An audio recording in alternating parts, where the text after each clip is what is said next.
अस्सलामुअलैकुम जी। उम्मीद करती हूँ आप सब लोग खैरियत से होंगे और मैं भी बिल्कुल ठीक हूँ।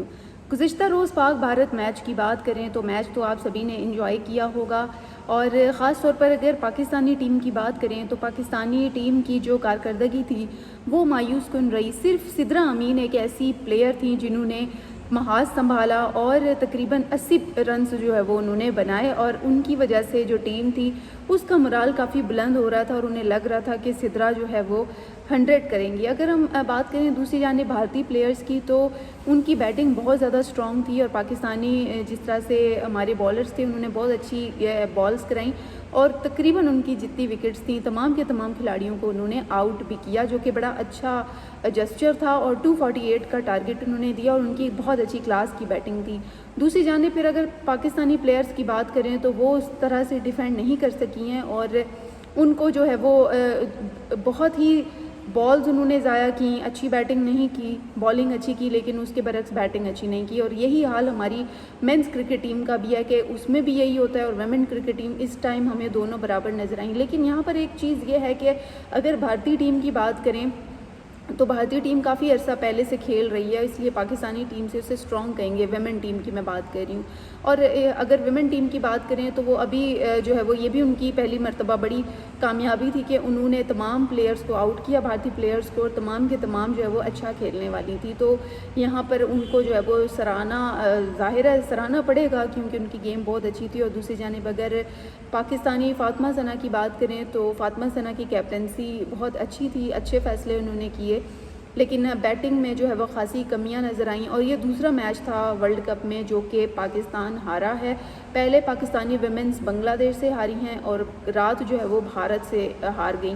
तो ये एक नेगेटिव उनकी तरफ से गया है क्योंकि अभी तक पॉइंट टेबल पर अगर बात करें तो 0 पर ही हैं पाकिस्तानी टीम। और इसके अलावा इंडियन टीम की बात करें तो जिस तरह उनकी मेंस क्रिकेट टीम जो है वो एशिया कप में बगैर कोई मैच हारे आगे थी, तो इसी तरह इन्होंने वर्ल्ड कप में भी अभी तक कोई भी नुकसान नहीं उठाया है।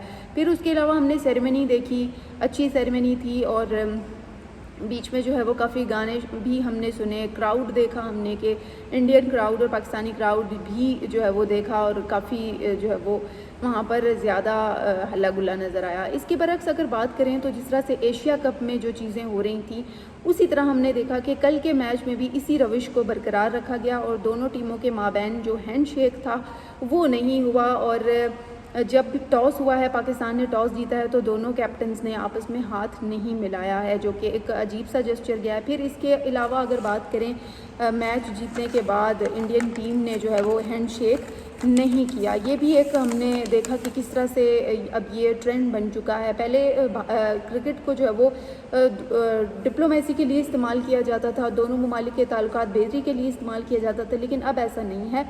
अब जो है वो ये अगर चीज़ें देखें तो दिन ब दिन ख़राब होती जा रही हैं और क्रिकेट जो है वो अब स्पॉइल हो रही है इस तरह के हालात व वाक़यात से, जिस तरह से प्लेयर्स का बिहेवियर है। ख़ास तौर पर अगर इंडिया की बात करें तो ये कोई अच्छी बात नहीं, कोई अच्छा जेस्चर नहीं है जो कि इंडियन टीम की जानिब से दिया गया है और अब ये मुसलसल हो रहा है। पहले हमने एशिया कप में देखा, एशिया कप में किस तरह से जो है वो तमाम चीज़ें हुई, दोनों टीमों ने आपस में हैंडशेक नहीं किया और ये मामला काफ़ी जो है वो बढ़ता चला गया। फिर अब हमने देखा है कि वर्ल्ड कप में भी ये चीज़ आ गई है और वर्ल्ड कप में भी अब टीमों के माबैन हैंडशेक ना करने का मामला ज़ेरे गौर आ रहा है। तो मुझे लग रहा है कि दिन ब दिन जो क्रिकेट का फ्यूचर है वो ख़राब हो रहा है। और इस हवाले से अगर हम बात करें साबिक इंग्लिश कप्तान की तो उन्होंने भी अपना मौक़िफ़ दे दिया है और उन्होंने कहा है, उन्होंने बल्कि मशवरा दे दिया आईसीसी को कि दोनों ममालिक के दरमियान मैच ही शेड्यूल ना करें और ये चीज़ें ही ना करें, क्योंकि उन्होंने कहा है कि ये एक प्रॉक्सी मैच बन के रह गए हैं। और माइकल एथर नाम है उनका, माइकल एथर्ट नाम है उनका। उन्होंने कहा है कि आइंदा जो आलमी मुकाबले होंगे उसमें पाक भारत का जो मैच है उसको शेड्यूल ना किया जाए। और ये उन्होंने इसलिए भी कहा है कि देखें ये मैचेस शेड्यूल होते हैं सिर्फ रेवेन्यू इकट्ठा करने के लिए, अदरवाइज़ अगर दूसरे ताल्लुकात देखें तो फिर दोनों के माबैन नहीं होते हैं, कुछ भी अच्छा नहीं हो रहा होता। और उन्होंने ये भी तजवीज़ दी है कि एशिया कप में जो सूरत हाल पैदा हुई उसके बाद वर्ल्ड कप में उन्होंने देखा है तो उन्होंने ये तजवीज़ दे दी है कि दोनों मुल्कों के माबैन मैच ही ना करवाया जाए, ना मैच होगा और ना ही फिर इस तरह की चीज़ें होंगी। और उन्होंने ये भी कहा है कि ये मैचेस करवाने की वजह सिफारती या मुआशी है, लेकिन अब वो वक्त अब ये वक्त आ गया है कि ये तासुर ख़त्म कर दिया जाए। और उन्होंने ये भी कहा कि इस मुकाबले का जो माली असर है वो बहुत ज़्यादा है, और ब्रॉडकास्ट राइट में अभी भी अगर देखें तो 3 अरब का फ़ायदा हुआ है। और उन्होंने ये भी कहा है कि बॉर्डर स्टेशन की वजह से ये प्रॉक्सी मुकाबला बन के रह गया है। पहले क्रिकेट को डिप्लोमेसी के लिए इस्तेमाल किया जाता था, मगर अब मामलात जो है वो कुछ और हैं। ये बात उनकी बिल्कुल ठीक है। उन्होंने कहा है कि ये सिर्फ माली लिहाज से तो ठीक है, लेकिन अगर दूसरे लिहाज से देखें तो ताल्लुकात के लिहाज से अब ये गेम बिल्कुल ख़त्म हो रही है, ख़ास तौर पर इंडिया पाकिस्तान की बात करें, क्योंकि जब भी आलमी सतह पे मुकाबले हो रहे हैं, एशिया कप से ये हमने रिवायत देखी है कि दोनों मुल्कों के माबैन जो हैंडशेक होता है वो नहीं होता, जिससे बड़ा नेगेटिव जेस्चर जाता है। अभी हमने कुछ ही दिन कबल हमने जब देखा कि जब पाकिस्तानी टीम की कैप्टन फातिमा सना प्रेस कॉन्फ्रेंस कर रही थी तो आईसीसी ने एक अनाउंसमेंट करा दी। उस कॉन्फ्रेंस से पहले उन्होंने कहा कि जी हैंडशेक से मुतल्लिक और सियासी सवालात नहीं होंगे, और जो सवालात होंगे वो सिर्फ आप मैच के मुतल्लिक पूछें। यानी उन्होंने उनको अनाउंसमेंट करानी पड़ी। मामलात इतने आगे बढ़ गए हैं कि उन्होंने कहा ये अनाउंसमेंट बहुत ज़रूरी है। उन्होंने अनाउंसमेंट करवाई बहरहाल, और उसके बाद फातिमा सना से सबने मैच के हवाले से जो सवालात थे वो किए। इसका तो मतलब यही है कि आईसीसी को भी पता चल गया है कि ये कितना बुरा इम्पैक्ट जा रहा है आलमी सतह पे भी अगर देखें। बहरहाल अब जिस तरह से इंग्लिश कप्तान है, जो साबिक इंग्लिश कैप्टन है, उनकी जानिब से जो ये माइकल एथरटन नाम है उनका, जो ये तजवीज़ है, इससे मैं भी मुतफ़िक़ हूँ कि जब आपने इस तरह की चीज़ें करनी है, जब आपने आलमी सतह पर गेम्स में ये चीज़ें लेकर आनी है, तो फिर आप आपस में मत खेलें। फिर क्या ज़रूरत है खेलने की? आप साफ कहा जा सकता है कि जी हम आपस में नहीं खेलना चाहते या हमारी टीमों को स्किप किया जाए, तो कोई एक बंदा जो है वो दस्तबरदार हो जाए इवेंट से और ना खेले, तो ये आई थिंक ज़्यादा बेहतर रहेगा। बहरहाल इसके अलावा गुज़िश्ता रात के मैच के हवाले से सब लोगों में क्यूरियोसिटी पाई जा रही थी कि मैच के दौरान फातिमा सना ने स्प्रे क्यों किया था ग्राउंड में। तो उसमें बेसिकली हुआ यूँ था कि चूँकि आपने देखा होगा कि श्रीलंका के कल ग्राउंड में वेदर कंडीशन भी ऐसी थी, और वो जो बारिश के बाद जो बग्स निकल रहे थे, जो कीड़े होते हैं, वो काफ़ी ज़्यादा थे, जिससे हमने देखा कि प्लेयर्स को बैटिंग में काफ़ी मुश्किल दरपेश थी और बॉलिंग में भी काफ़ी मुश्किल दरपेश थी।